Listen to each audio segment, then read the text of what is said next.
Yes, welcome to I am sure sports. I'm Omar Stennett. Hope you're having a wonderful day. Yeah, man, want to welcome you to the channel today. We have some good stuff that we'll be doing, we'll be sharing, and we want you to be aware of that and know what is happening. Right? We're just setting up, getting ready. We're beginning around 5 minutes time. And so please, once you come on, we want you to like and share the video. We're going to deal with some good stuff. We have a couple of guests that will be joining us to talk about the Reggae Boys, right? You're going to learn some stuff today and see how we can add to what is happening with our local football, how we can, make a difference because that's what we're here about. We're not here to complain. We're here to make a difference and to bring change. And so join us, yeah, man, for this today. It's going to be a good one. Looking forward to having you. Right before we get into that, I want you to know as well uh, that I am sure's prediction concerning the La Liga is absolutely right. You all know that, right? What happened? What happened? What happened? Atletico Madrid indeed took the La Liga. Big things. And so congratulations to Atletico Madrid. Yeah, man, congratulations to them on winning the La Liga, won the last game. Though Real Madrid won, didn't make much of a difference because Atletico just needed to win, and they did that. And yeah, man, and so Atletico Madrid took La Liga, City took the Premier League, Inter took the Serie A, Bayern took the Bundesliga, and so our predictions are quite fine and well. Yeah, so yeah, man. Also want you to know a little NBA. You would have probably heard by now that the Golden State Warriors they were knocked out by the Memphis Grizzlies. Golden State they went up against the Lakers first and they lost that game, and so the Lakers went through.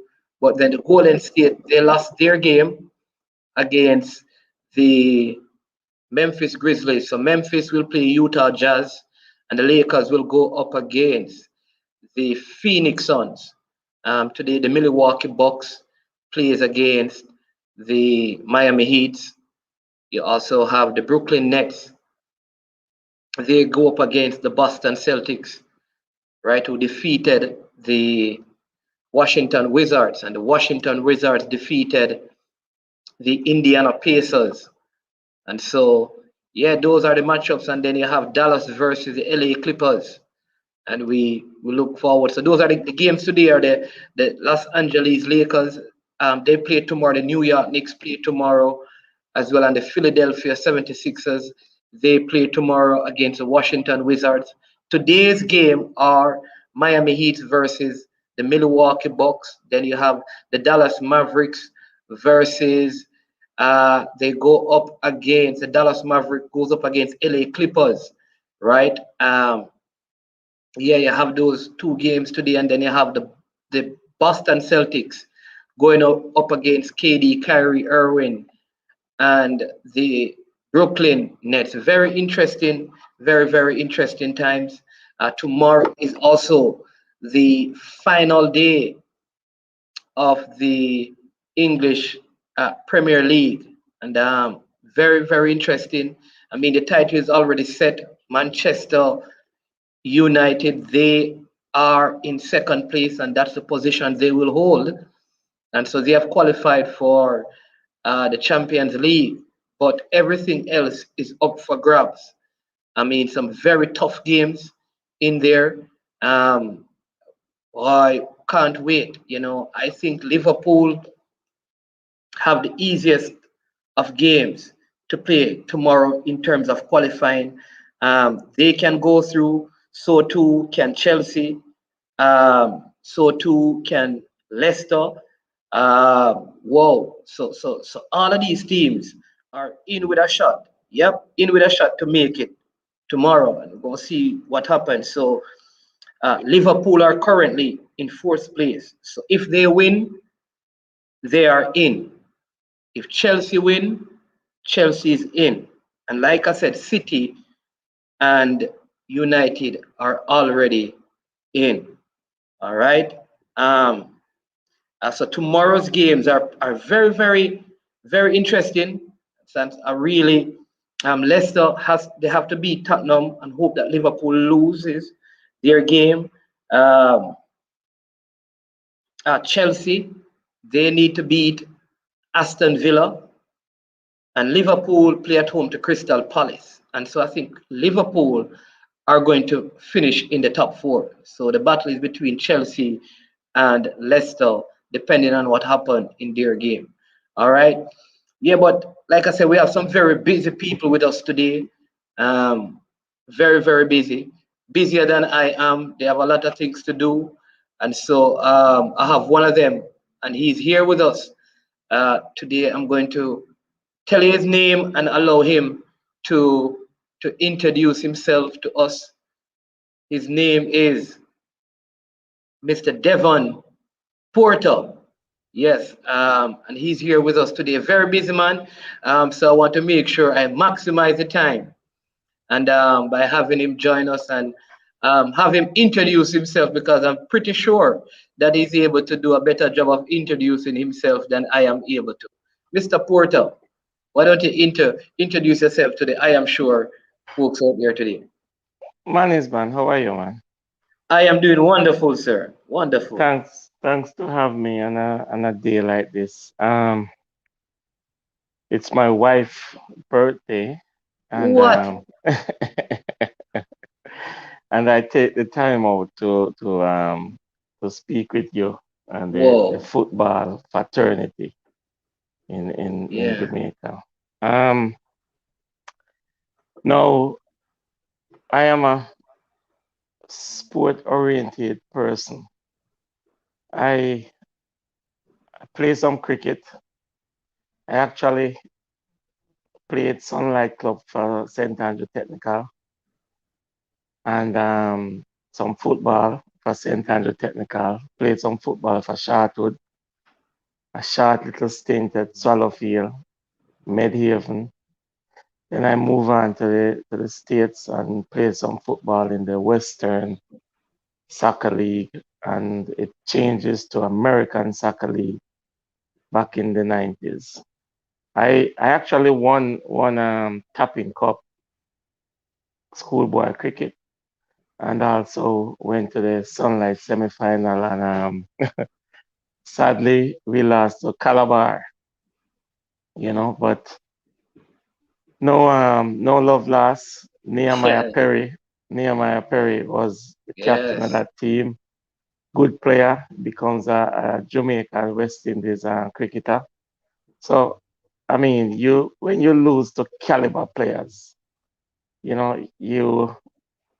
don't regret that, but you embrace them. Yeah. Now I've been involved with football on a whole, like scouting players for Jamaica way back from in the 90s. I play a pivotal part in getting some of these English players to represent Jamaica. Now, normally what I would have done in the earlier years was to find the players, track their career, then I will introduce them to Captain Burrell and Horace Reed at the time. And after Horace Reed vacated the position and went on to CONCACAF, I was introduced to Mr. Roy Simpson, who I think is currently doing a wonderful job, in dealing with the influx of English players coming in.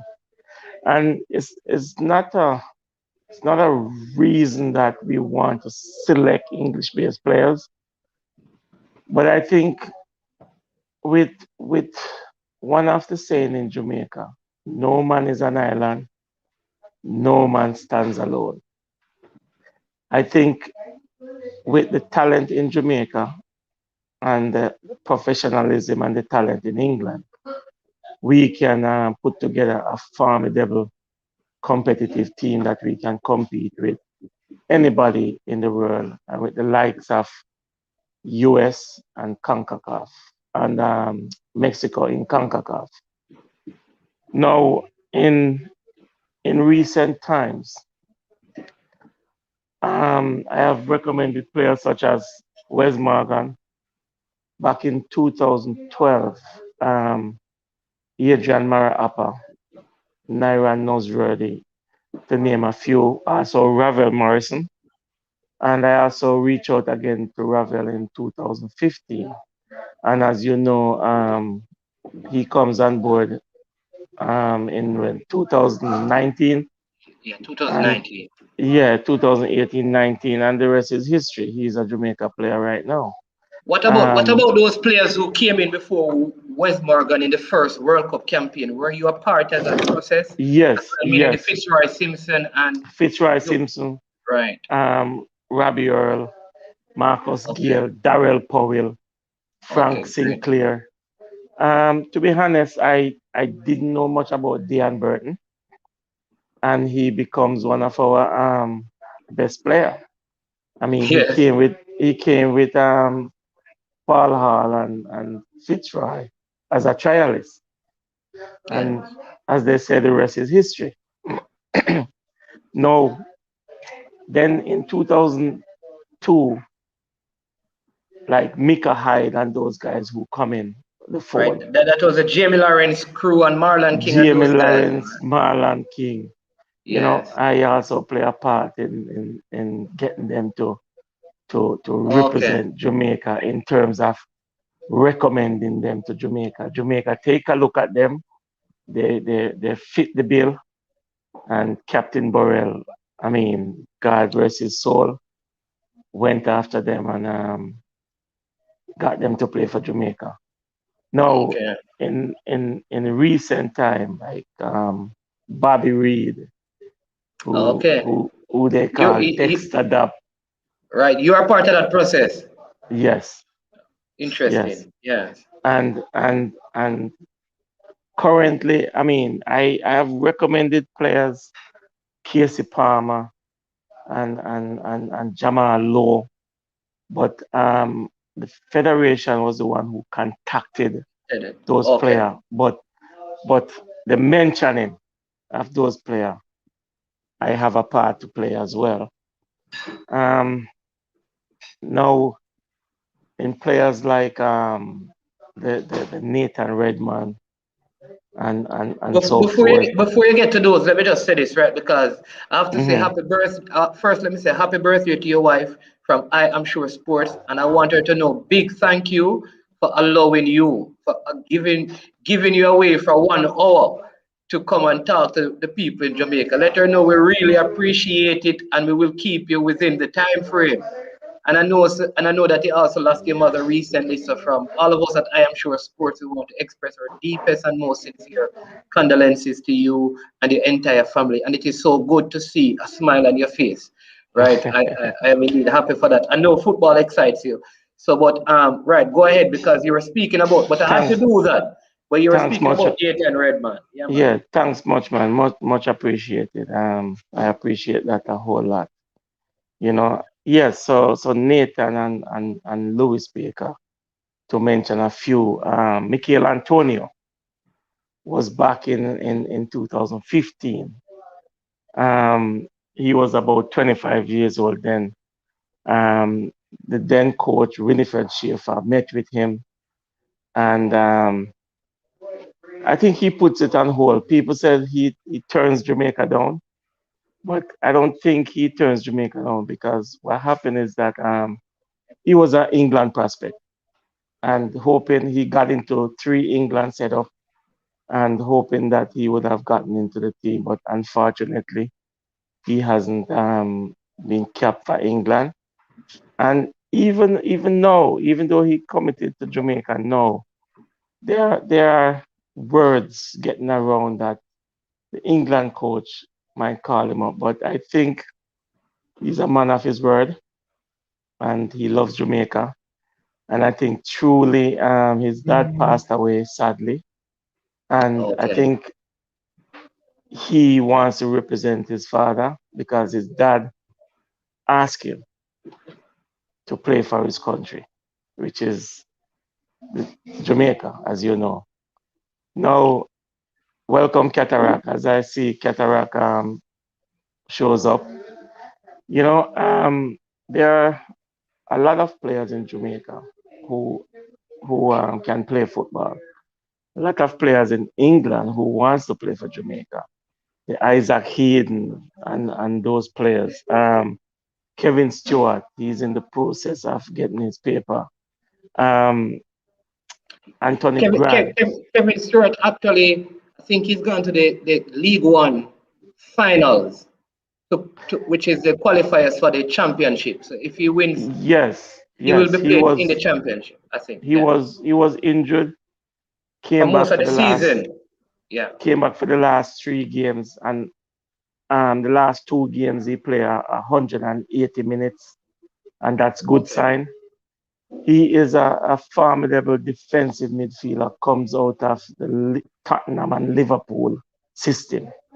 He was at Tottenham, then he ends up at Liverpool. He actually plays in the Champions League against great Lionel Messi, Barcelona. So I think he's a caliber player and he can bring some quality to this team. I mean, players complement players. Yeah, You man. know, go ahead. Yeah, man. All right. So I'm going to come back to you, but I want to introduce our next guest, and part of what we are going to do today, because we want the Jamaican public know like what because you guys are expert in this field, and I'd love for you to at least speak publicly in terms of what you believe are the what is the best process in terms of moving someone who we identify in England as a potential player for Jamaica? What is the best process that we can formulate to get them actually playing for Jamaica at the youth level or at the senior level, right? Because I think that is what we know the names, but we want it. What can we put in place to say this is the best way to get it working? So we have the maestro, the DJ footballer, the footballer DJ, or the scouting footballer, or the DJ scout. I don't even know. We can't call him Katatrock, and we have to call him Scouter. So, No, hold welcome, on. sir. Hold on, man. You're coming like Ricky Trooper now. As long as it's not a Cub Scout. Come on, a real soldier. All right. Blessings. I'm Yeah, such a man. guide, And every day that we come up and we're not we're COVID free and we're alive. Blessings my two brethren. Yeah, man. Devon over Yeah, there man, in Cataract. Yeah, man. So, Canada and over introduce there in yourself, Portugal. man.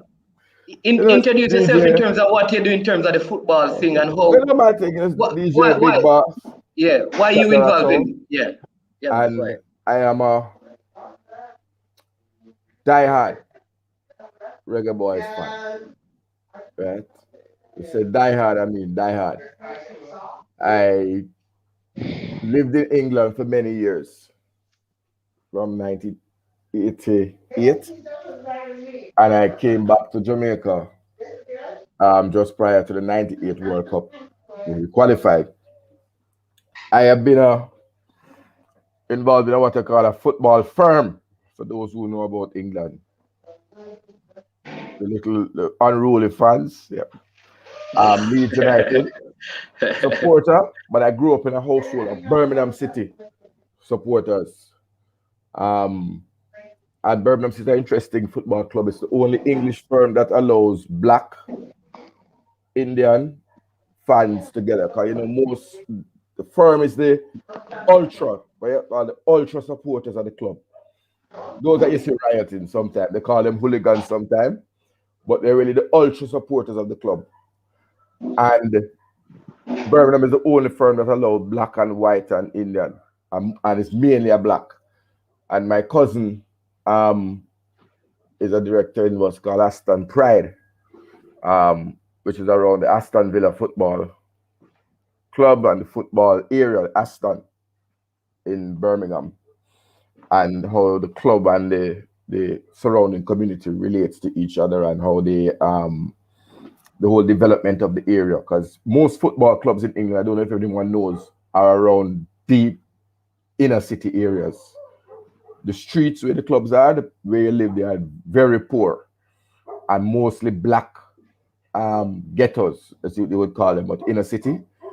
And there used to be a consideration that why those with money come and watch the football game, sometimes go into the VIP box in the Range Rover and just drive past the very poor. But that's social justice side. When I came back to Jamaica, I got together with some friends of football. I used to see some guys over at Gate 7, what they call themselves, the Gate 7 Massive. And then I thought to myself, I'll make a Reggae Boy firm. But I watched the game from half line with the famous and notorious half line crew. And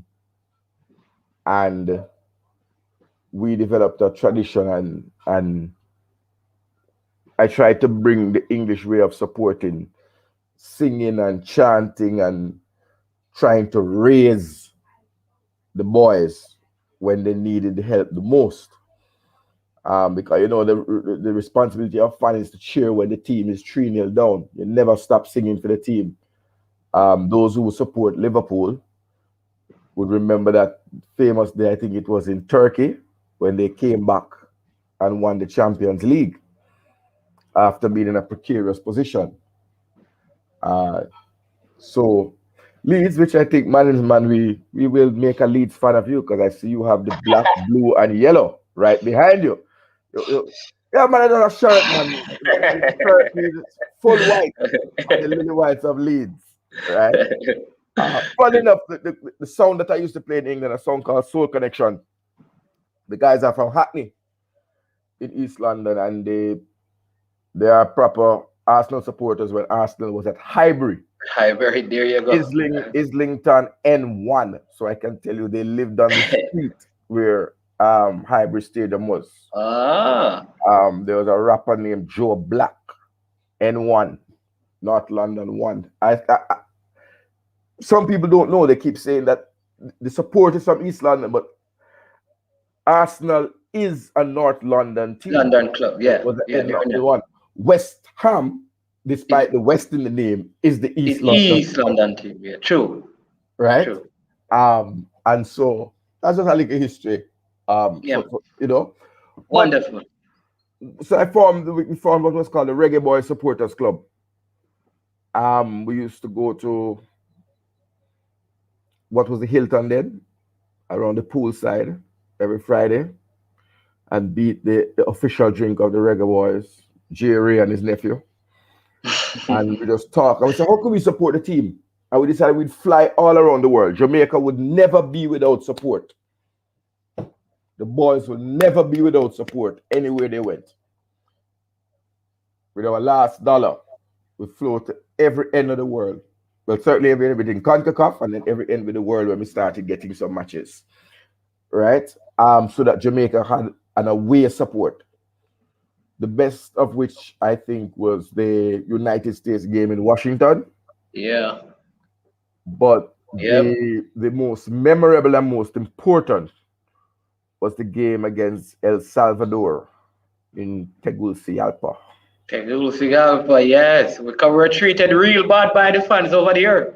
Yeah, man. Yeah, man. Yeah. But I'm going to story, because I know you have some things there. But the thing about it, where they were going to put us, the most honorable Portia Simpson Miller came down and said, no, they have to come and stand next to me where I am in the box, or I am going to stand over there.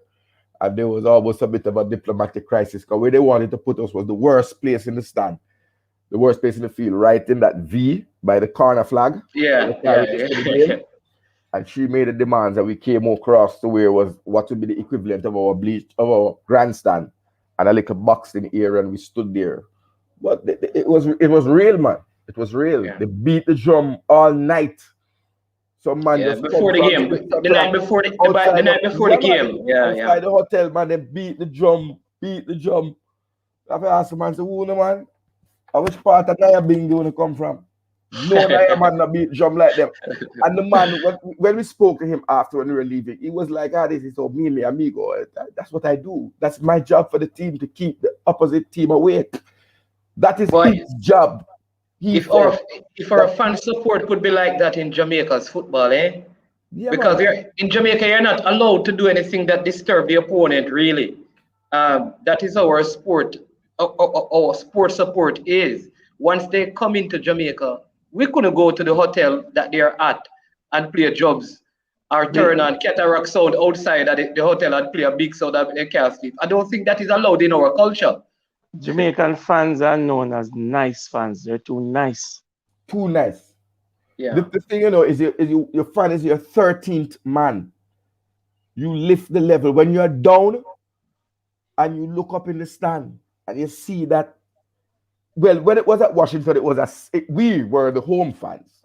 But when you Right. go to a Mexico in Azteca and you look up and you draw the energy from the fan, knowing that a man spent all one 2,000 or 1,000 US dollar fly come today, because a lot of time we charter the plane, because no regular flight does not fly to El Salvador, fly to Nicaragua, fly to Costa Rica. Yes, Yeah. Copa, you flew to Panama. So we had to charter a whole plane. So at all the times it was between 150, 200 and at Mexico 275, 300, how much ever people fit in the Air Jamaica Boeing. Respect to Air Jamaica, RIP. And so standing in it, I have watched Jamaica and felt what it meant to qualify and feel the same feeling. We really haven't got there as a fan base like it is at Leeds. I mean, it's a religion, but we will get there, I think. Yeah. Yeah, man. But And that what the fans do is what we do. We talk football from Monday when we reach back at work or college. And if you win, you boast on the man until Wednesday. And then from Wednesday to Friday, you talk about upcoming game. So you talk to a different set of people. So that was actually a way, what people don't understand, football is a way of socializing, particularly at university. So Leeds are going to play Newcastle now. We talk to the Newcastle man, and we and them are debate it. And then next week you find out who support Middlesbrough. Because those teams were in the Premier League when I was there. And Middlesbrough. Katarak, Go ahead. go ahead. if I should cut in for just 30 seconds, on fans, the closest thing I've seen to fan base in Jamaica where the fans cheer for local teams is back in the 80s. There was when Reno used to come to Kingston and play in the National League final against Arnett Garden or Boyz. The Reno fan base is really a truly fan base when it comes on to local football.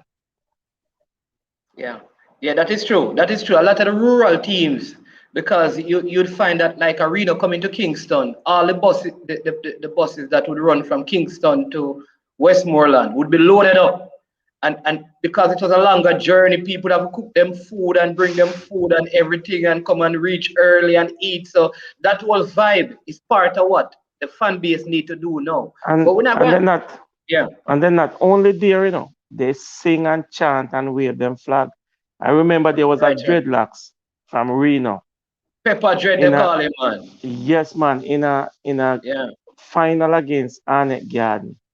He would run from one side of the grandstand to the yeah, next side of the man. grandstand with him Yeah, flag with and his flag, sing and yes. chant and this is what we're missing. And I think he has passed.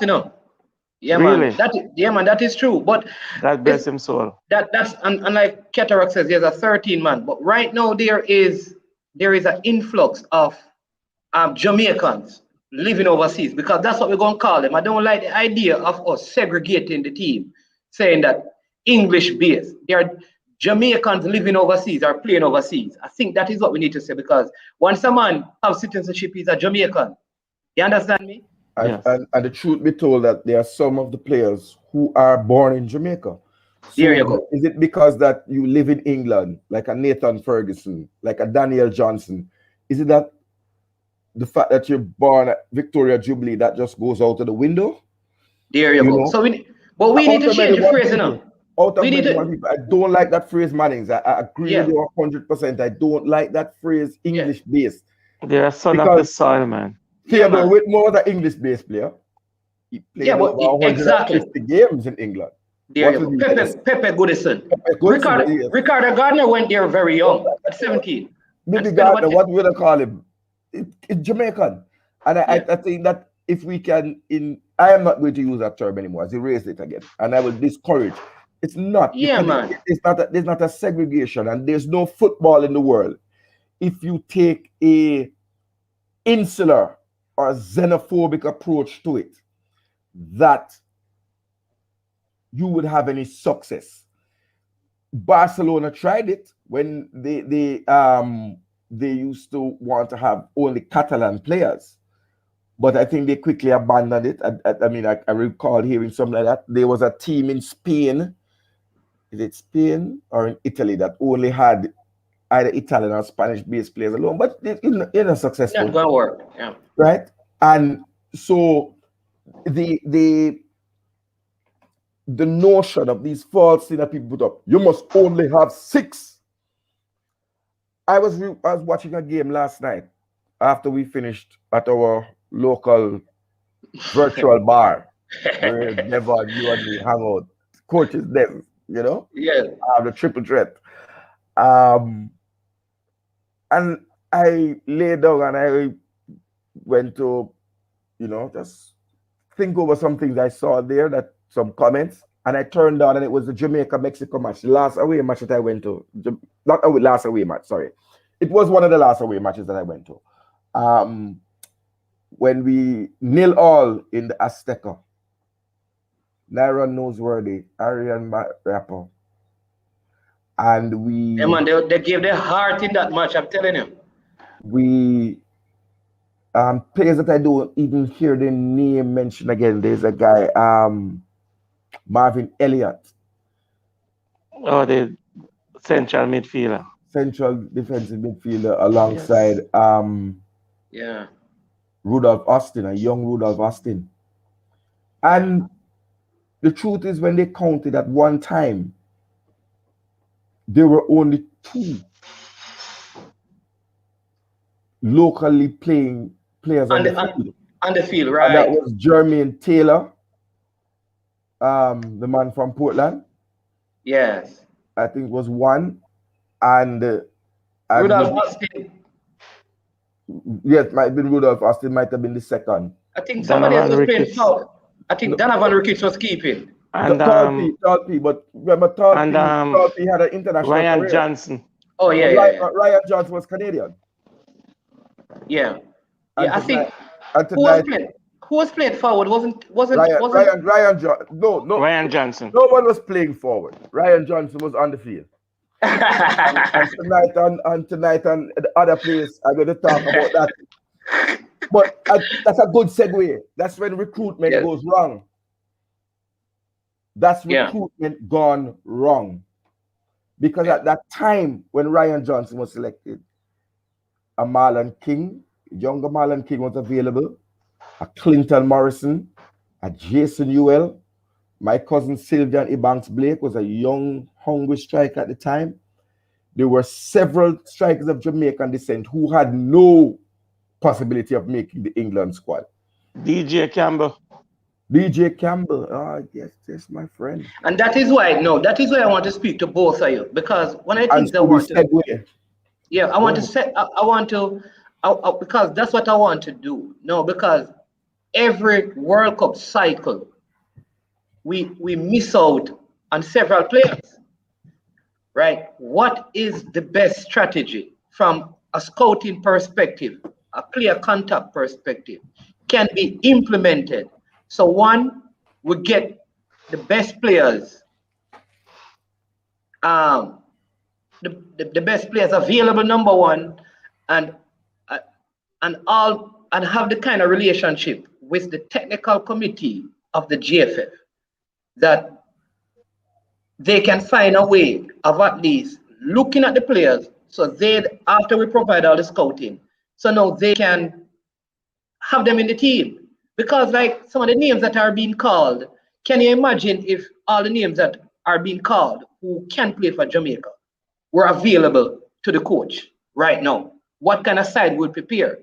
The issue is how do we move it from just knowing them to actually getting them on the field, and the Jamaican population don't get concerned with none of them money come from here, so none of them money come from here, so you remember the Spain side that won the World Cup? I want to show you this.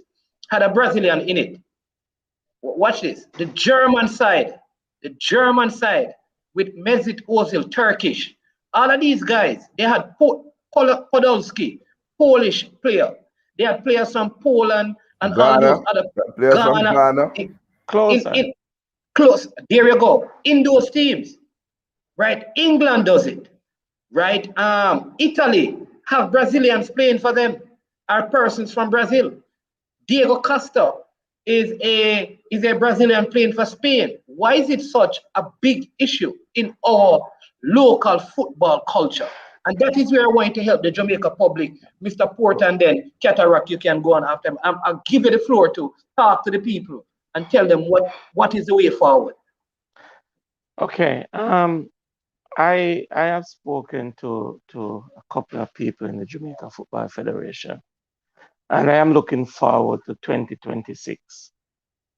Right now, I think we have a good team, but we have to look down the road.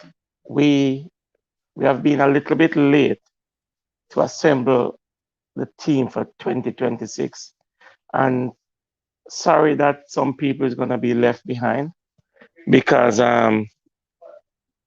of time process and COVID comes in and kind of derail certain little things.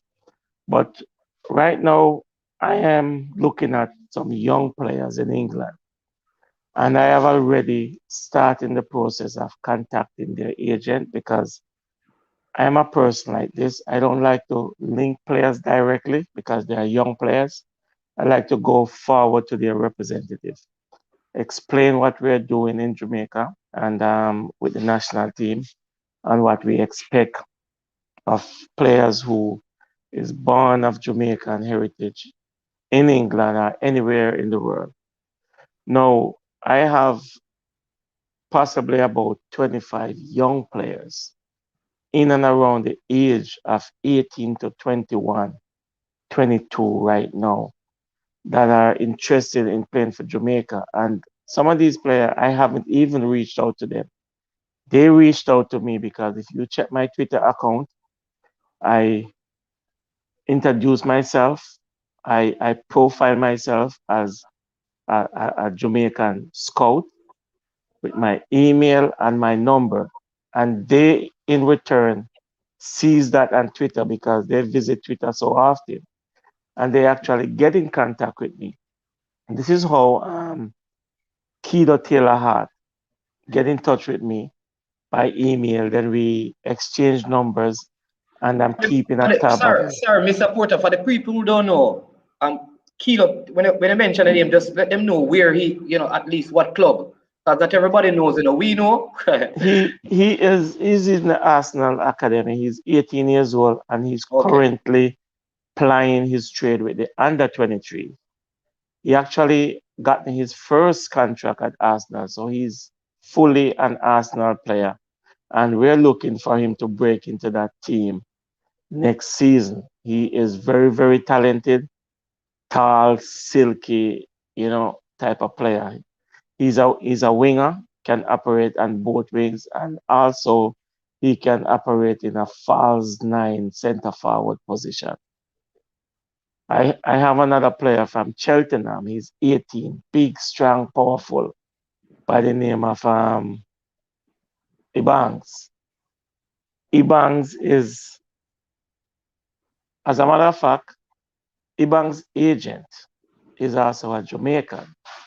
Born in England, of Jamaican parentage, his parents come from St. Elizabeth by the name of Darren Clark. And Darren Clark is pivotal in helping me with a number of these new recruits for the senior team as well, because he's the one who was handling Kevin Stewart's application, and I have connected him with Roy Simpson, and everything is going smooth. So Darren, and he says to me, Devon, my friend, anything for Jamaica, I will help, and I'm happy to be a part of it because I might born in England, but I'm Jamaican, and I love when people in the diaspora says things like that. Um, when when when you look at how I operate and connect with players, is that I make sure I talk to the agent, let the agent know exactly where I'm coming from, where we are going, and who I am. And because you have to be credible, because these are professional people. And if you act in that professional manner, they will listen to you. So I urge the JFF. I mean, there's an agent in England, and I know him quite good. I'm not gonna say he's a friend of mine, but I would reach out to him and say, listen, man, let's work as a team. This is not about me. This is not about you. It's about Jamaica football and the country going forward. And if we can work together, let's treat it like track and field. Now, I am the starter. I start the button. I bring it to Roy. Roy bring it to Dalton Wint, who is the genset. And the genset bring it to you, and you have to take it home. And this is how we want to work as a team. So I mean, if I would love to have a meeting with the president and the genset and the manager, even in a Zoom meeting, so we can all be on the same wavelength and explain what I'm trying to do here. And nothing malicious with the JFF. I mean, we have our differences with certain things. I'm not gonna get into details with that. When I was poaching 4 players, which is one is Mason Holgate, the other 3 I won't call their name because they went on to play for England and now they're a captain. But I mean, I think we have sought out our differences, and the GenSec and the president and the manager and I are seeing eye to eye, and we are on the same wavelength, but we would like to do more.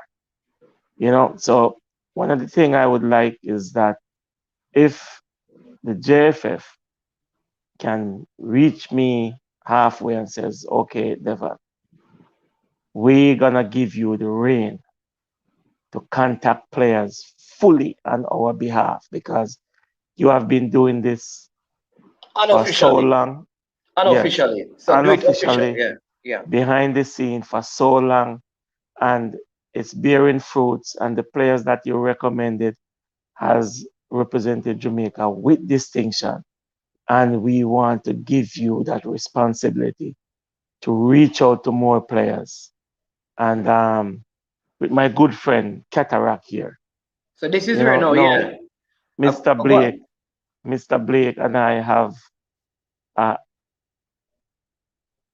good base of players right now. We have a database along with Simon Preston that we can work together. And we're not talking about me getting the credit, Katatrock getting the credit, or Simon getting the credit, or the JFF getting the credit. We want everybody.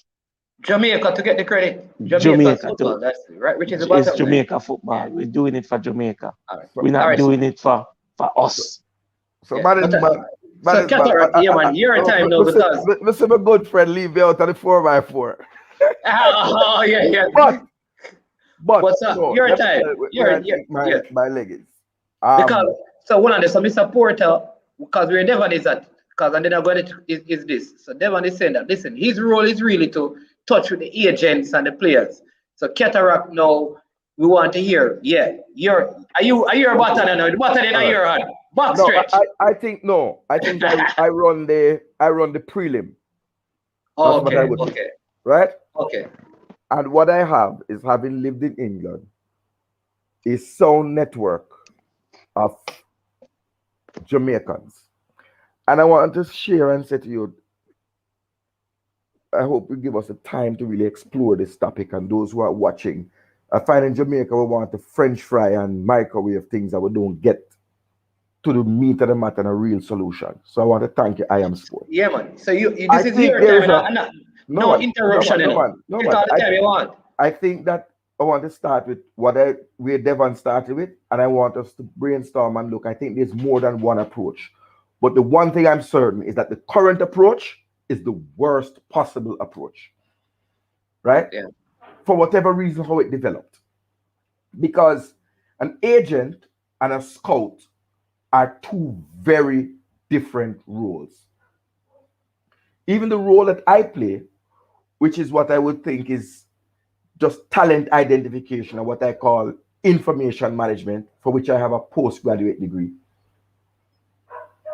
Getting the data and turning the data into information. So I look at all the leagues and I try to find the players who could possibly be Jamaican. And then I contact people in England and ask them, do you know Manning's man from Ocherius? Is he, if the opposite role, is anybody for him British? Can he play for England? I asked if they can play for Jamaica. Granny, auntie, cousin will go all around. Football fans who might have a knowledge of a player that live in that area. And what I do is then when I come up with a play, I pass it on to Devon, who I say, okay, go ahead and make the contact. Although in some cases I can make the contact, but I don't even have an unofficial role as yet. But I would hope Okay. that my role is the role of that of analytics and information and scouting data that would allow Jamaica to select the right player. What we have not come to grips with is that the pool available to Jamaica, let's just say for 2026, is so deep that if you just go there net fishing or waiting for the fish to jump to you, you are going to miss out. Let's say building an under 20 and an under 17 team. Currently in my database, I have 60 strikers. 60 strikers. Who 60 all could play, which is making who player are who eligible to to play play for period. Jamaica. 60. Now you can't call 60 youth. Under 20. Under 20. Let me even give you a little and I'm doing a program with Simon this weekend at thing there. In the Premier League, I'm at 21 and I don't have everybody. I don't have everyone because I don't keep people. Those that are not confirmed, or somebody has at least given me a credible source to say this person may be Jamaica, because there might be an error and that's some people jump on. Oh, you know him want to play for Jamaica. How do you know that he doesn't? Doesn't want to play, yes. Right? How you know him a Jamaican? Somebody told me. I don't have a DNA testing facility. I don't run what is called ancestry.com. I was just gonna say that, Katatrock, right? because I have one of those. I love Jamaica. My phone bill. You want to see my phone bill? Just in order to get Jamaica's central defensive midfielder, come call and ask me, because that's before someone linked me to Devon. I was just there I was running it and doing it out of an exercise book and a chalkboard before I moved from where I was for COVID reasons. Me they have a chalkboard and a whiteboard and I write our name with no contact, just that me I do, because I love Jamaica and I hope that one day I would be able to help my team qualify. So let me speed up. So no, don't speed up If, because no, if you have what 60 strikers, hold on, hold on, and Katatrock. Hold on, let I me want just to say make a, something. I I don't, want to no make a man, no man, important. no man. I don't want you to speed up. That's number one. Okay. No, I don't want you to speed up. Number two, because if when we have to go, we have to go. But I don't want you to speed up. Number two, what I want you to do, because when people are scouting, what many Jamaicans think is that you see somebody and say pick him, and I want you to explain to them when you talk about scouting, what it entails, because in a Jamaican mind, scouting is, oh, yeah, man, I'm a Jamaican. All right, make him come. See him play one game there. I want them to understand how comprehensive your Coach. your Okay. your scouting is. But make your point first. But I want So you to explain let that. me make my point. I want to explain, particularly when it comes to young players, because I want to make something absolutely clear, because we're going to fall in a trap. When you're in England and on the 18 or on the 15 or on the 10 or on the 8, you have to be associated with a club within a restricted radius of where you live. So you cannot live in Birmingham and be signed to Chelsea. You cannot live in Bristol and be signed to Manchester City, right? Because of international labor laws, you don't allow child labor and moving a child. Schooling is important, right? So you may have a Premier League caliber player who is at Bristol City, for example. Because in Bristol, you have Bristol City, Bristol Rover, and I think you have a couple other clubs within the thing. If you're in Exeter, you have Exeter and Plymouth Argyle. You don't really have any others, right?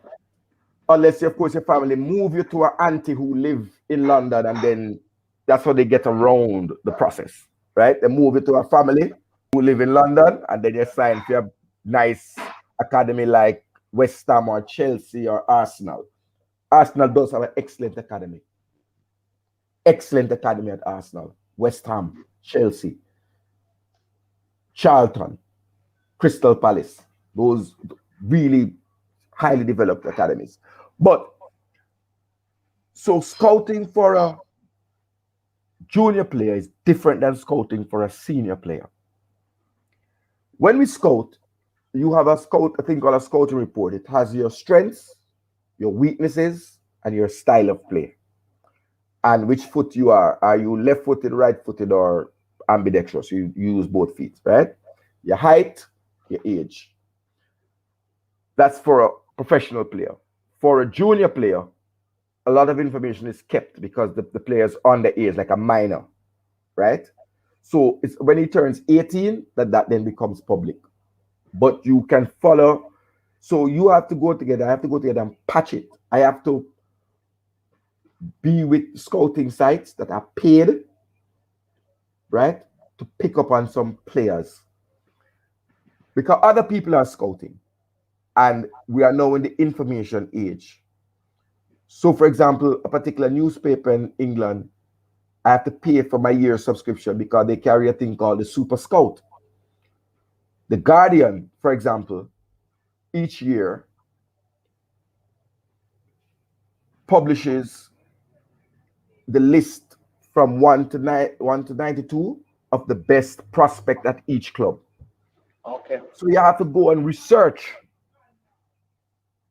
But so what you want is an ideal situation where Jamaica will say no. And let's go to the bigger persons. We need a central defensive midfielder. And when you look at that, you have a number of attributes. I track Gentlemen, ball recovery. gentlemen, I gotta run, eh? This is my wife's birthday. Oh my God. So we gotta Happy run. All right. birthday. Thank you. Happy birthday. Happy birthday. Yeah, man. God bless. Thank You know, you. another year. Right. We will see you later and we'll talk later more.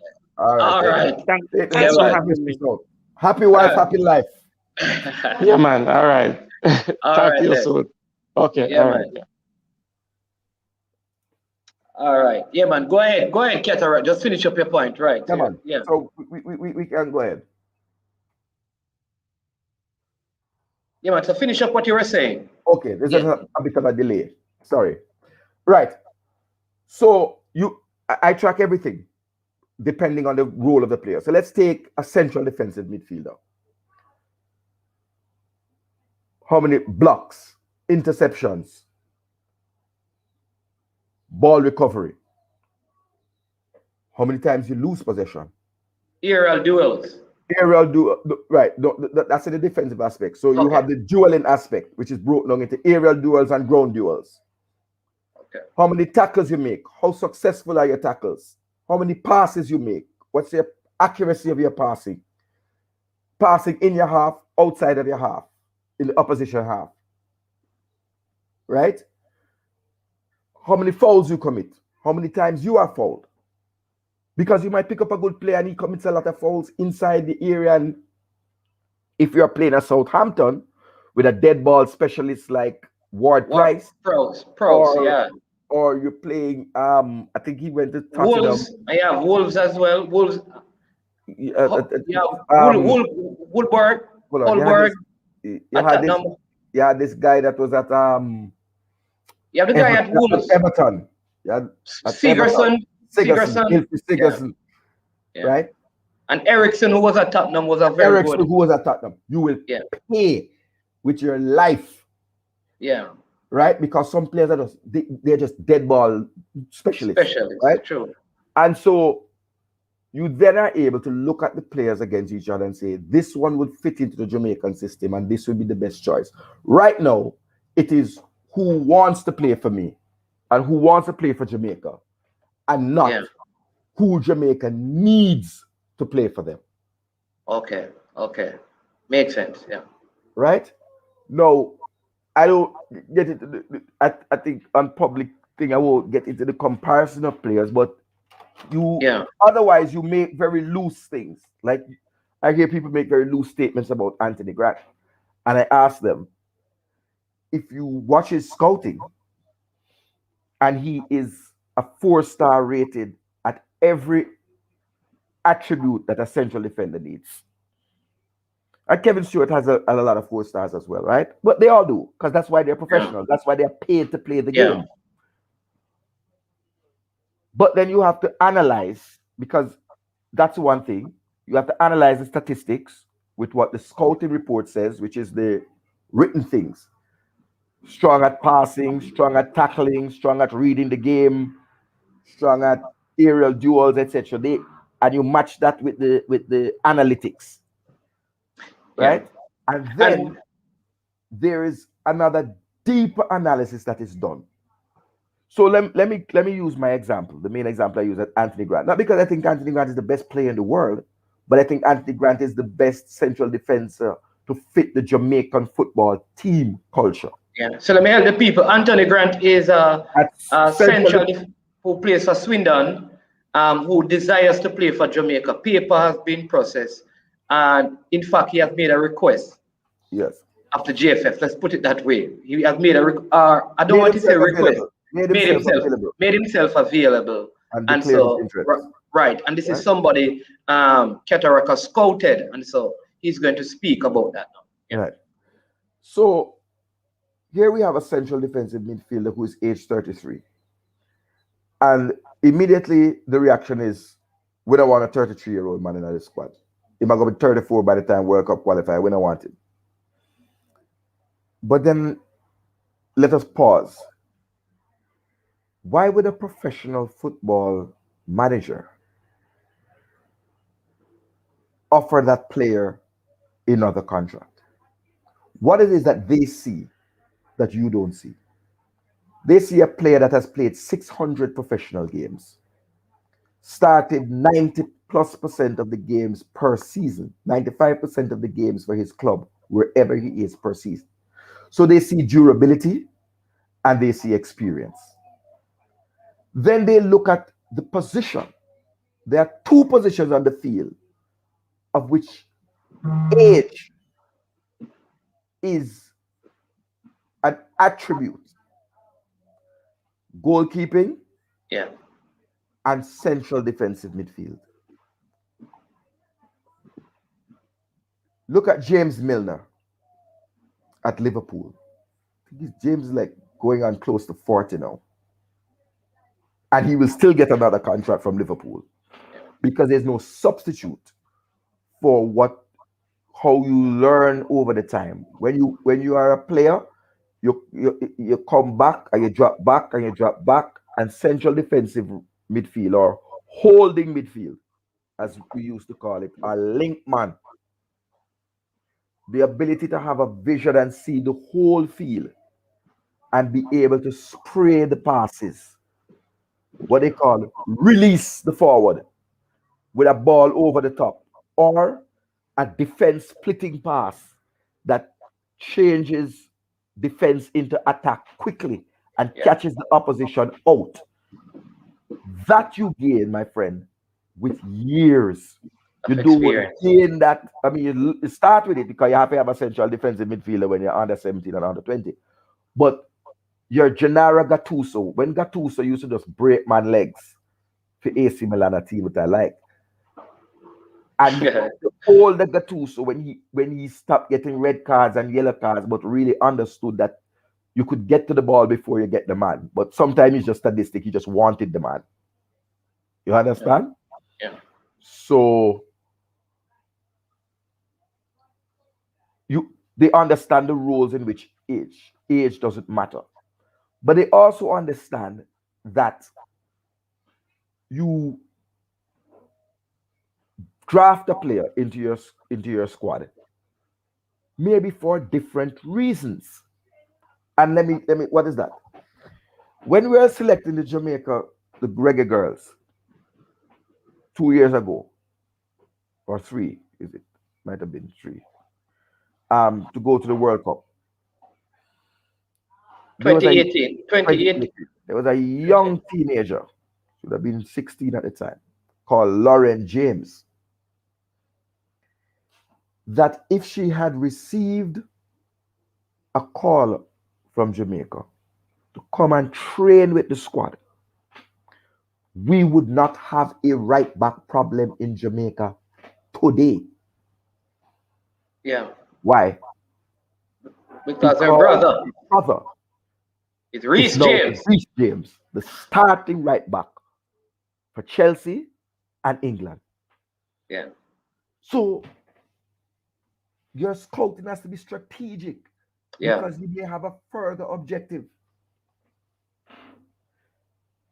Did you know that Mason Holgate's sister, did you know that Wes Morgan's sister is the captain of the Leicester women's team, plays central defense?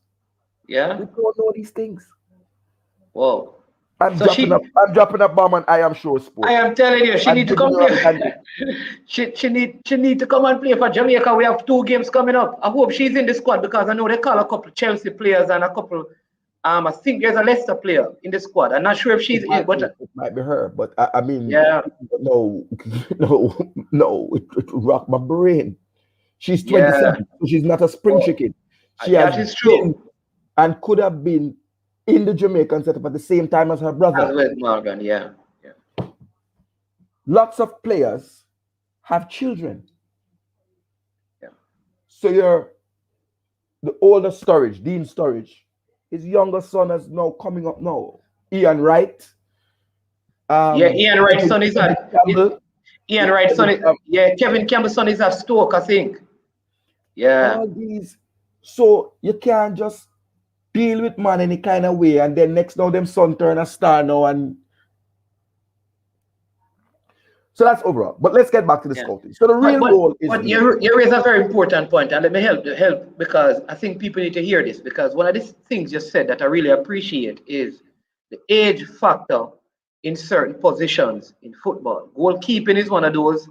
I think sometimes, and the central defensive midfielder. I'm going to give you examples of this. If you look at the top teams right now, at Manchester City, for example, Fernandinho is older than most of the other players on the Manchester City team, right? At Liverpool, you mentioned Henderson and Milner, older players who fit in that position. At Chelsea, you have Jorginho. He's a little bit older than the center forwards and other players around him. So you kind of find that even in the top teams, that position is normally played by a more mature, older player who has many years on their legs. And I think that is why in the 1998 campaign, though there was a Christopher uh, Dawes, I think, right, he was there, that Simoes actually brought in a Peter Cargill From, later in that campaign from Israel. Call him up from out of Israel Israel, retirement. really out of retirement, Out of because retirement. you need that level of experience in there. So I don't think, because Danny Alves has been called into the Brazil team to play in that position, because that's a position that you need that level of maturity and years of experience to understand the transition between attacking and defending. And so you're right, age should not be And there's insert. another trick, and I tell you what it is. Yeah, You don't want the player to have so much legs that he wants to go into the attack. yeah. It's a way of ensuring that Discipline. player is disciplined enough to stop at the halfway line and be the release valve that if the play breaks down in the opposition penalty box, they can't just make a one pass and open you up, as we call it. They can't just open you up like a hot girl, right? Something is there. Get back the ball, spread it to the wing backs, wide, restart the play, or make a back pass to the keeper and allow the whole the bungling up to open up and come back. But I want to stay on scouting, right? So I think and you are asked an important question, and I love this. I think the GFF needs someone who does what I do, which is the analytics and the dirty work and the donkey work. And it can't be on a volunteer basis that a man running credit card for 200-300 US to get scouting and to get newspaper Yeah. subscriptions, because you have to read on the player. Once you've identified a player, you have to read up on him, because they're disciplinary matters. They are off the ball, off the field things. You might not want to bring that kind of turbulence into a Jamaican dressing room. Yeah. A player might have burned out Jamaica, and then you call him up and realize that his heart is not there. People have done that. That has happened to people in terms of club football. I will tell you this though. I mean, this is such a key point, because I think what has always happened is that we normally get the players who say they want to come. So we have not scouted them. They have kind of scouted Jamaica more so than Jamaica scouted them, which is the point you're making, that really it shouldn't be that a player says he wants to come, but we have enough information and that player to say, listen, based on the position we want to fill, we have better options available. I mean, you understand me? Available in this. It cannot be that a man call and say, yeah, man, I'm ready. I can play for you. And we say, okay, come, because he's coming out of England. Because there are some players who have come and not fit the bill. And that is why you're saying the GFF needs someone who operate in the same capacity that you do, who can say, listen, here are the 20 options. So though this one is available, he's number 10 on the list. Have we touched base with number 1 on the list, number 2 on the list? We shouldn't reach number 20 yet. Go ahead, yeah. Come on, go ahead and speak. You are dropping some science, man. Yeah. and the good science. No, but that is it, because listen, if I run a club, let's put it a club, I can't come to London, turn up at Arsenal and say to Arteta that I've been studying you, I've been looking at Arsenal, I love them for years. I mean, I'd like to. You don't do that. And let him give you a shirt. There you go. Don't know nothing about you. And that don't happen. In American football, that's called the walk-on. Yeah. So what we have in Jamaica are people who are walking onto the team, unscouted, unfettered.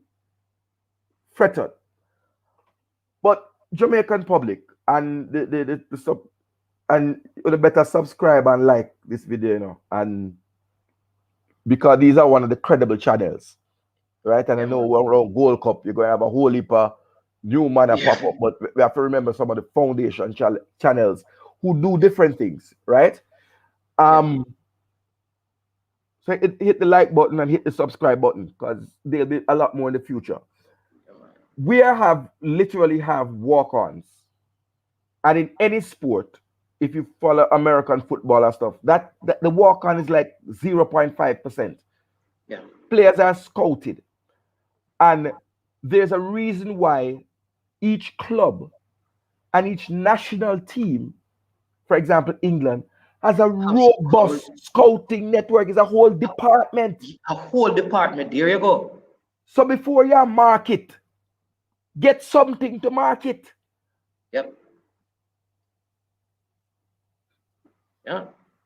I applaud the GFF getting a marketing officer. But if the tomato them the ripe will come from country, the whole of them squeeze up. When you lay it out, what are happening at the marketing? And I give you an example. There's a footballer, Lee Grant, goalkeeper at Manchester United. Manchester United. If I had anything to do with it, I would implore the GFF to call him up, give him a cap, maybe in a friendly, allow him to have that feather in his thing. Because if your team, look at Mexico and Chicharito, it means that when you go to play, the entire Manchester United family around the world is going to watch you. Yeah. It means that you can sell the shirts. Yeah. Certain clubs carry a clout. His international shirt will then have value. So when you bring a Mikel Antonio and you put up Jamaica's Mikel Antonio shirt, you are going to have people who are going to pay you 30, 40 pounds for the West Ham shirt. They can wear it to their game and say, "Hey, mate, I got my West Ham shirt for Antonio." Worse if they're in Europe. You can imagine them wanting to, hey, I want to wear my Antonio shirt because he scored a hat-trick in the last game. Yeah. Yeah, but you know what is interesting? I like what they said. You can imagine if some of these players, like, they disclose their age. Like I wonder what they disclosed their age and came and trained if they would have been selected. If age is a problem, what if a man says he's 29 and he comes and he fits the bill and then he says, you know what, I'm 33. What are you going to do? You fit the bill, you played well, you do exactly what you wanted to do, but boy, you're 33. No. And this is why I said the age thing cannot be a criteria if the man fits the bill. Let me tell you why it can't be a criteria for international football. It might be a criteria for club because the older you are, the less value you have. We are not monetizing and we are not looking to get a transfer from you. So that is where age becomes important. That's why persons might have heard their club that they support talk about the age of a player, because you can't sell a 33-year-old for the same that you can sell, for example, a Hurricane at 29 or a Hurricane at 25. They say, okay, you're a 29 Hurricane for 150 million, but maybe a man can put on a 10 million on that and get Hangeland or get Mbappe with another 20 million and then get a decade of value. It's like, you get depreciation on your asset. But a national team is not like that. We are not in the business aspect of it. We want somebody who can do the job now. And you are going to have injuries. You are going to have COVID. You are going to have outbreaks from countries where you will have to ban the flights from. What if there's a massive outbreak of COVID in the US and Jamaica says there must be no flight between the US and Jamaica? Yeah. What are you going to do with all the USL players for a home game? There you go. So you can't. You have it's strategic thinking, man. You have to think. You have to think risk management. You have to think all of those things when you are looking at how you are putting your team together. And listen, part of it to Katatrock, because I remember the campaigns we have had, and one of the issues, And it's so good that you brought up because many people felt like if Naira Nasworthy has not been injured in that campaign, we would have qualified for that World Cup. And that team, like you said, was playing with around two locally players playing on the team. A lot of them were playing their trade overseas. But the amazing thing is that over the years, one of the struggles we have had is how our players adjust when they go to the more hostile venues, when they go into Mexico, when they go to like I said, Tegucigalpa. You understand me? When they go to Costa Rica, when they go into Panama, and the officiating is against you, and it's a lot more physical. I am saying that the good thing that we can have is where we have some of these guys who experience these things in Europe, who see these things in the championship and in the Premier League week after week. They have Mike Dean officiating there and these guys making all kind of crazy calls. They are used to these things. They are used to racism, attacks and chants and shouts. And so they are used to different kind of atmosphere and environment because they have traveled on pre-season in certain European places. All of those things make a difference when you're in a World Cup campaign. Absolutely. Absolutely. And to the fans and the subscribers and the channels and the viewer, understand that let's dig a little deeper to what Mannings has said. You know how much play before 35,000 people? When Deon Burton them came from Portsmouth, the stadium at Portsmouth never have a capacity of 30,000. It would have been the largest crowd they played in front of. Because many English clubs, 20,000 seater stadium in the small markets, right? All of those things come in to play and into being. But back to it. So you start from the analytics and the data. You must have a database of players. You must know your assets before you can realize those assets. If your grandfather had some whole heap of land up in the bush in Gibraltar or Alexandria, and he doesn't tell you, Mannings, man, and he pass away, it gone. Somebody go capture it. Yeah. But if you know that up in a Gibraltar, around a lot something, when you pass Miss Mary Bar, over by the church, there's a little bit of this church, the land next to it is your grandfather land. Then you're going to go there, what you going to do? You're going to pay the taxes. You go up there and make sure you get two man a little thing and then bush it out every so often. It's the same principle. If you know John Brown is a Jamaican, eligible, my thing is, the first thing you say, everybody getting a passport. The whole want to get passport. Because whether you get a passport or not, does not affect your chances of playing for England. As a matter of fact, you might speed it up. Because England might say you're well serious and I go somewhere else. Here you go. Because the truth is better. Listen, I'll say to the GFF, and listen, it's better you have them and don't need them than you need them and don't have them. And that is the important thing. From as early as possible, try and get them, because it's better we get them from early, and in 3 years' time, for whatever reason, we don't need them because other talent show up. But it's better you have it and don't need it than when you need it, you don't have it. And that's the reshaping of the whole footballing thing that needs to happen. We can't have the white pool and we're not. I'm tired of hearing like, this man don't want to play. You don't know until the man has come out and said, I don't want to play. You don't know. You understand me? Listen, when a girl, how many times a man look at a girl and a girl say, no, the first no, time. right? You got to do your degree. You got to do your degree. Second time and the third time, they ask you, what you have, you can take care. And listen, so and if we become a marketable team, a team with a vision, if this team goes to the Gold Cup and goes to the World Cup, qualifies for the World Cup and does well, you think players are not going to want to, even players who white, let me use that, white players who probably have Jamaican connection, man, I go want to marry some Jamaican girl and say, boy, better I go play for Jamaica. Some man are married to Jamaican girls. There you go. I'm telling you. Because why? Because this is a Big bad and fire. serious. Oh well, there you You go. have you Fire. have you have you have players who there's one particular player. I think you and I had spoken about him, but I won't release it because they still have a Yeah, little man. family thing. Whose brother is born in Jamaica of a Jamaican father, and that Jamaican father is his legal guardian, which means he can just pick up a passport There you be- go. because legal guardianship is a root of parentage. Yeah. And he's white as snow. Never been a day in Jamaica.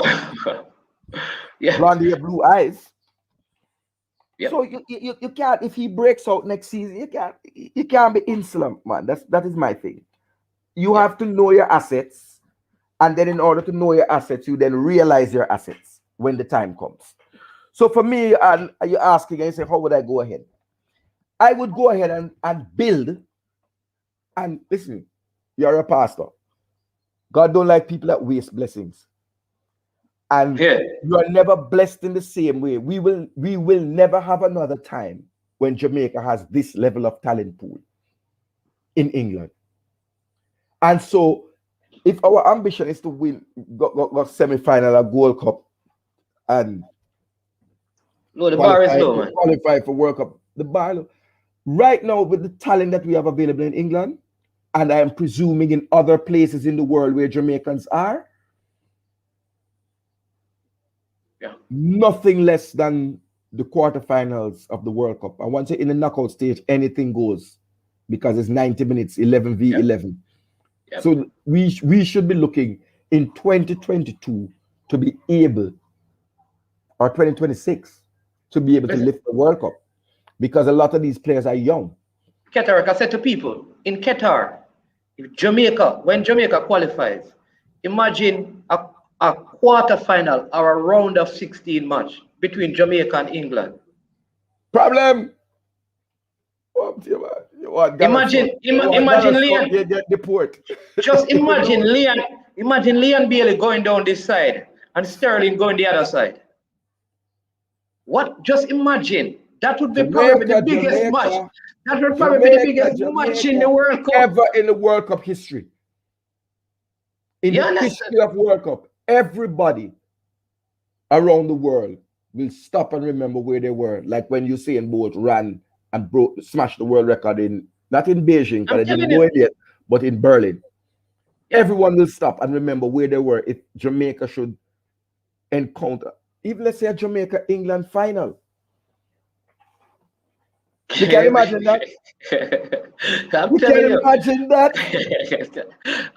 I'm just saying this. And Mikel Antonio put the ball, Jamaica win a penalty in the 92nd minute of a nil-all game, and Mikel Antonio put the ball down on the spot Oh my and God. step back and run and say, remember, say, you no never call me.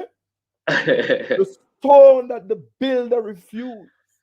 I'll become the chief cornerstone, The sir. head cornerstone. Yes, History yes. I look on. So don't mess with history. And this is Yeah. no way sidelining players who are born in Jamaica, No. right?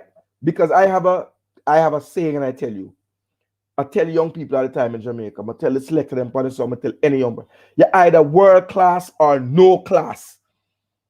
You can Yeah. either be a selector around a halfway tree, or you can be like me and get up and somebody pay you to go up on a plane and go Melbourne Yeah. or play for them. Yeah. You world class. Yeah. Or no class. You can't be the best thing in your district. You have to be the best thing in the world because the world is your oyster. The world is open up. And I want to remind people that one of the most I want in the interview that this player Rafael Morris did, I'm going to show you how it is important to have players from outside coming in, outside of Jamaica, playing internationally or in terms of the club level, playing professionally, coming in with the Jamaican players. He made a statement about Tyree McGee. All right. When that statement is made, it is made in the hearing of people who now are probably going to look at Jamaica next international match and look at this player that Ravel Morris spoke about called Tyree McGee. He would not have been able to speak about a player like that if he had not played for Jamaica. The point is that when a Mikel Antonio comes and play and sees a young Lamar Walker and he says, man, these guys, if this guy, I met him in Jamaica, plays for the Jamaica national team. If this guy were in England, he may not get to England enough, but that kind of talk from players of that caliber does something for the local players. It does something on the professional circuit, but it does something to a Tyreek McGee. It does something to a Lamar Walker. It makes them say, listen, I can be at that level too. If they doubted it, now they have the opportunity to work themselves up to that level. So it's a plus plus. So I always say, listen, at the end of the day, until we remove this notion that man are English based, we are Jamaicans, brother. Okay. And that is it. Just dumb that and call it Jamaicans. And then we'll understand the truth. Yeah. But that's what's on our passport. We don't have a light blue passport like George's, and man we born in Jamaica get a dark blue one like Casey. One color. So I don't understand the differentiation, but you raised a very important point in that, look, if I am for example, a Ethan Pinnock or a Mikel Antonio, let me take it to the championship where you don't need the work permits restrictions. And let's say Brentford doesn't go forward. Or Reading, let's say Reading is still in the championship. And let's say Leon Moore's central defensive partner goes down with a season-ending injury. You don't think Leon Moore would go across to the coach and say, Coach, you know, I partner Damian Lowe in defense for Jamaica. Bring him in when the transfer window opened in January. Remember when Liverpool was Liverpool was running around like headless chicken looking for central defender. Suppose we had capped Reece Williams. That's a very good point you're making. You think when they were desperate and couldn't find a defender, he would have said, listen, you know, even though I'm in the academy coach, I'm playing for under 23 for Jamaica, there's a big baller in central defense named Damian Lowe.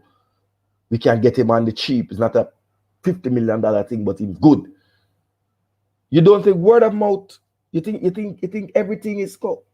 Players know players. When they went for this Turkish guy, it's because they have had Turkish players in Liverpool before. Yep. So you get a call from an ex-player that says, I see you having a crisis. What about Kublan? I can't remember his name. I don't watch Other Man's Side. Right? Yeah. It goes when you embrace the fact that this is a world that we're living in, a global village. So Jamaica is just a district, it's not a country, it's a global village. And you will have people, you'll have Jamaicans in Trinidad, you'll have Jamaicans elsewhere who might be very good. Just because I know Jamaica, I know British football. You get your talent anywhere it resides, you get your talent. What I'm saying is that we have in some of the non-traditional events in the Olympics, we have people participating and we celebrate them. We have this guy from the diver from outer England. You understand me? We have the young lady who did gymnastics out of England. Fencing. We have this fencing, snowboarders. These people are out and we don't complain, because here's why: they're still a part of us. And it's a corner league mentality. It's when you run a corner league side in Jamaica and you play your first match, Katatrock FC, and it's a play in the Beverly Hills corner league. Let's put it at that, right? And you play against you come down and you play against a side from down at Nannyville and then beat you. And you say, all right, no, so this can't work. I'm spend some money. Let me go and get some baller from the Premier League, and because we can't use them on them from in the community. So you go down Arnett Gardner, you get some players, and you go at Tivoli and get some players. All of a sudden now the man them in your side, start complaining and say, the man come in and bring in all of these players to come take over with game and get to game and thing. And they miss the big picture. that when the team win, we all Everybody win. wins. And the same players that you're complaining about, if you play well with him, when he goes back to Arnett Garden, exactly what you just said, he must say, coach, you know, so me just play a corner league, and me say me a bad forward up there, you know, and me feed him the whole of the ball, the man, not stop score. You need to bring him in. You understand me? And It's, that is how we have to see it. it's called networking, Networking. right? Yeah, man. But So I'm going to. we have delved on that side. So I want to know, pause and ask about the process. So you Yeah. take the data and you come and you tell us exactly what you need. I need a central defensive midfielder. So I don't have to look at 490 something or 500 or something players, right? I can now come down to the 15 who are 16 and look at them now. You tell me the position that you need that is weak. Because that's what clubs do. They say, listen, we need a right winger. And the scouts go and scout Europe and they scout Africa and they scout everywhere for a position. They don't just go looking for everybody because we'll be looking forever.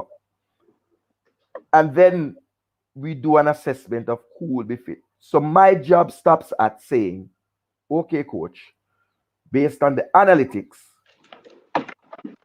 this is what I think is a priority order of the players, right? And then now the technical committee does that assessment, who normally in England in a club would be the technical director. And then the head coach, unless the head coach sees a player, the head coach is the last person, you know. Because after the person goes through the filter, you strain him and the coffee and the little dregs leave, and you get now the good juice. You say, coach, here's the glass. How this juice look? It tastes. Do we need to buy? Because there sometimes people do buys on the basis of business. So we have a business relationship. Some clubs have a relationship with Barcelona and club because this deal did go through well. So we're doing this for the future. Some players are bought not because of what they can give you today, but because you feel that you can develop them and then get 10 times the money for them. Look at Hangeland, at Dortmund. Yeah. You know how many clubs cursing themselves now because they never gambled on him 2 years ago? Because now he's worth what? 100 times the value. Yeah. So the little 2 million where you spend and bring him in or 10 million, he's worth 10 times that now. Who makes a profit of 10 times? So you go back out and you get 10 more of him. And maybe one will succeed in that way. So normally it's not the head coach, because the head coach is business about the tactics and winning the game from week to week. You have what is called the backroom staff. And I think what Devon Porter was saying is that the JFF can take this opportunity now and develop a credible and competent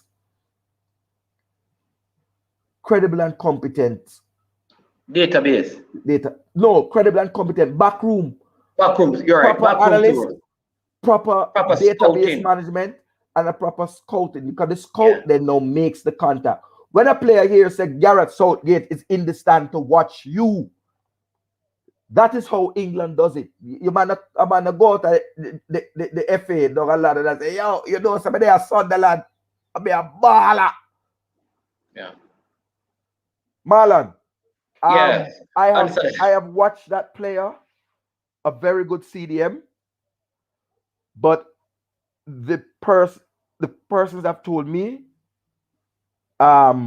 including Liam Moore, that he does not have Jamaican descent. He may be from a small island. I did send back word to get to Liam Moore to say, ask him where his grandmother comes from, because sometimes people don't understand how far back it goes. Right. At the moment, I don't have him on my depth chart because the information that came back from Reading is that he's not Jamaican. He doesn't have Jamaican antecedents. Yeah, man. But we have I think we have Anthony Grant, we have Kevin Stewart, you have Hayden, you have Jordan Cousins, and you have Lewis Baker, who goes both ways. And if you wanted to really go old, Marvin Barkley has a Jamaican passport and has had a Jamaican passport for the longest while. He's the captain of Livingston, which is a team, if you in Scotland. recall, that It's Tapper in with no played Scotland, for right? in Scotland. Yeah, Yes, it's the Scotland Premiership. in the first division. Yeah, yeah, Yeah, it plays in Europe, in the Europa League in the Europa sometimes, League. Yeah. Listen, right? Katatrock. Listen, I know you're a busy man. I know you have all the next thing later on and stuff. But listen, I really appreciate you coming on and thing because I want sometimes with we don't get enough time to talk and get misunderstood. And I wanted to ensure that you have enough time to kind of explain, the process. Because some people think like it's a simple thing, You watch a one game and you say, yeah, that man. They don't understand the amount of work, the amount of reading, the amount of analysis, and the, the, the resources that you put into what you do. Same thing with Devon. And We I we mean, yeah, we have man. to watch while you are busy watching Arsenal and all those nice pretty games. We have to watch the boring games like Markham versus Cambridge United because you might just Marco spot a versus gem. Wickham Wanderers. Yeah, because you might just spot a gem. But I want to make a last thing and a Yeah, suggestion to the man. JFF. With such a big pool, what I would do, if anyone asks my opinion, certainly I would take a player, let's say a Joby McAnuff, maybe a Dean Burton, who has a little time on their hand, a Jamie Lawrence, and say invite everybody and say we are picking two invitational teams and have a friendly match between the two teams that the coach can then look at the player in a Jamaican shirt. Now, what that does, it's not a FIFA sanction, so the man doesn't have to have a passport. There's no commitment on his side, right? Into that he's gonna come or you are going to call him, right? Yes. You could look at 46 players if you pick two 23-man teams. And you could really decide whether Anthony Grant is better than Kevin Stewart or Kevin Stewart is better than Jordan Cousin. You could even call Josh Laurent because if he's not Jamaican is no problem. If he is, great. And then you could almost have a synergy with those players and say, boy, put yourself in a WhatsApp group, keep on the link with each other, Yeah. and encourage each other. But you would get to know. And at that same time, I would call up the under 20 squad, have two of Yeah. them play against each other, and two under 17 squads, and just have a big Jamaica day, a big Jamaica weekend. You rent. Let's say you go to Darren and say, all right, rent me Sheffield Wednesday, right? Yep. Or you sit to Paul Hall at QPR in London. You can get fans now. That's sell off, brother. Yep. That's sell off, If you do it at West Bromwich Albion, where Dean Burton is, where we have played, Jamaica's played already. The whole of Yeah. Birmingham there, they call them hungry for That's football. what I was gonna say. Anywhere in Birmingham, it goes sell off. Anywhere in Birmingham, London, those places. That's true. Let's take it now, myself. I will my family go. That's what I'm saying, right? But Yep. what is happening is that we're not thinking outside of the box. We're saying Yeah. we're broke, we're not on the money. Yeah. The television rights. The whole of Brooklyn go and want to watch it. The whole of Queens. The whole of Miramar in Florida. Yeah. Fort Lauderdale. So I'm saying there's a way to kill two birds with one stone. You can get income from the scouting. At every international day, call up two teams in England and have them play each other so that you can get a chance to look at the players. And then you appoint someone like Joby McAnuff, who's not working now, to say, just go to games. Yeah. You say you call up your alumni, Darren Moore, Paul Hall, There's Marcus Gill. Marcus Gale at Brentford, Jason Ewell at Charlton. Yeah. Right? And you say, look here, when the players, I have this list of players, when you come up and play Swindon Town, for example, I want you to give me a report on how good Anthony Grant is, because we have him on the radar. When you play Blackpool in the championship, Leon Moore, just tell me how good Kevin Stewart is if he's promoted. So you don't have to depend on Blake and Porter. You can get other sources of information to corroborate what we are saying. Yep. But you have Ricardo Fuller, who is over there. That man is was a legend at Stoke. Yeah. But let me say this, Kat. Listen on that, because we're going to do this. We have to do this, When things nice, we do them twice. So we have to do this again. But let me say this. A few years ago, I went to a conference in Dallas, and one of those actors were there, and he told a story, and he said he had a dog. And the dog's name was Money. Well, he said he knew about the dog, and the dog name was Money. And he said, listen, the dog went missing, right? And so they found the dog, and they sold the dog. When they sold the dog, they saw the sign that said, dog missing description. And so they took back the dog and gave it to the person who put up the sign. And the person paid them money because they returned. You understand me? Dog was found. And the whole point of the story is this. He said, listen, it takes money to make money. In all my understanding of mathematics is that 0 times 0 equals 0. All right? So here's the truth. And 0 plus 0 equals 0. Is and 0 minus 0 equals 0. What a perfect something. It takes money to make money. If you keep having 0 money, you're going to keep having 0 money. So there are some things that, like when the pandemic is over, if Katatrock said they won't keep a party and the government's a party, listen, you are guaranteed to what? To make money. Why? Because everybody want party. Everybody, listen, the people in England, like I said, they want something Jamaican. Imagine if you play that game and Usain Bolt is the ambassador for the day. Shelley and Fraser and Usain Bolt are the ambassadors for the day. Don't even go there, sir. And you invite if you really wanted a player to come and play for Jamaica, you think if Usain Bolt took up his phone and called Mason Greenwood at Manchester United, being an ambassador for Man U, why isn't Usain Bolt a part of your recruiting strategy? You think if a man sees a call that says hi, or somebody named DM Bolt said, this is Usain Bolt, Dr. Usain Bolt, world sprint champion record, I would like to just inbox me back and I'd like to talk to you about a matter. Devon phone ringing an hour. That phone was ringing at 30 seconds. Yeah. There you go. We're not using our thing. We're not our using resources. our resources. Yeah, man. We're not. Because Usain Bolt wanted to play football for Jamaica. But you could have brought him in and said, look, maybe you're not going to be able to run a leather, whatever. But if you did a match in London, and him come on for 10 minutes or 5 minutes. I am telling you. You know how much the jersey will sell for the one that him wear? You could have sold it for $1 million US. If you have one of those invitational, they am guaranteed, and Usain Bolt who want to play football turn up on that field.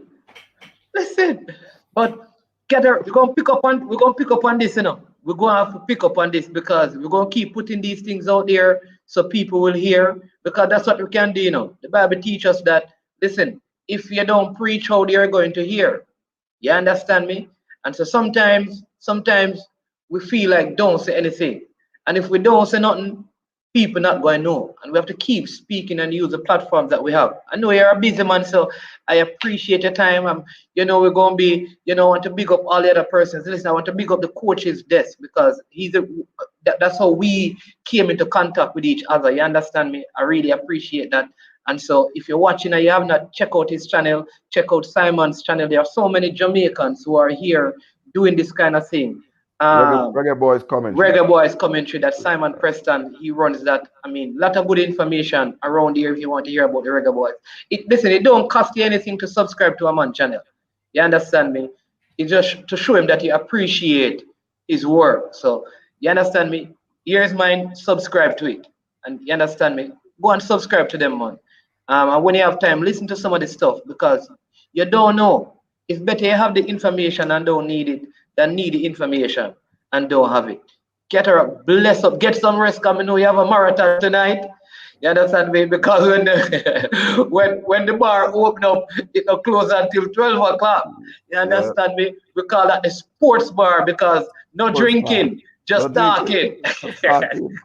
No, but coach have to go get a sponsor, so we can have the drinks on deck, You Yeah, understand? yeah, Because yeah. the dry throat reasoning not gonna work for two. Now go her. When the Gold Cup come up. Yeah, But everybody stay safe. Remember the pandemic is real. I don't want no fans get this COVID and become a statistic. I'm a promoter of getting yourself vaccinated, but if you don't believe in it, your business, your thing. But if you're on the fence, I've been received my vaccine in order for me to be able to travel and be able to perform at certain venues, Yeah. right? And nothing has happened to me, Me too. right? And around the world, people are getting back to normal, so we need to get back to normal. A Katatrock sound, one of the legendary sound from all time. Or them can Support follow us. you. Or they can follow you. No, well, one thing, we made a direct thing, we don't do Twitter because you what now? Some people are pirates, so they Okay. listen you and then just copy you and just download some music. So it's been a Oh, decision of ours not to really be up on social media that media. much. Okay. But everybody know the big bad Katatrock, Sandy Park, Kingston 6 who represent. I won't say we're the best song in the world, but we're not far off. Yeah. Big up Quincy, Minor Bag Cat, all those persons. And big up the Reggae Boyz supporters club that we formed long time ago.